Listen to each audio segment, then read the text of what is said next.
Эми таарынгандар таарынып турсун. Эгерде жок мурунку бийликтегилердин бир туугандары окшоп, балдары үй бүлөсү окшоп, коррупцияга малынып, баягы мамлекеттик кызматтарга, министрликтерге аралашып, ушинтсин десе, анда таарынса болот да. А бирок мен бардыгын бир туугандарым, үй бүлөмдү мамлекеттик кызматтарга да койбоймун. Жанагындай кызматка коюу боюнча дагы кийлигишүүсүн, жанагындай мамлекеттик майлуу орундардан соруп, чөнтөгүнө соруп отургандын бардыгын запрет койгон. Ошондуктан алар эми баягы мен түшүнүп турам. Мурда баягы мекенчил издеп жүргөндөр, анан кечээ октябрдан кийин мекенчил боло калгандар дагы бар. Алар келип мага деле чыгып аткан убакты бар. Мени министр кыл, мени губернатор кыл, аким кыл деп аткандар дагы бар.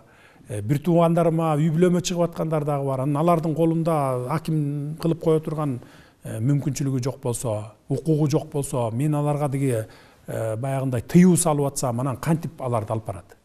Эми ушул жагдайда гана баягы телефондорун албай, байланыша албай аткан болушу мүмкүн. Аган эми таарыныштын кереги жок аган. Эми буган азыр таарынып турсун, бирок 1 жыл 2 жыл өткөндөн кийин туура кылыптыр дейт.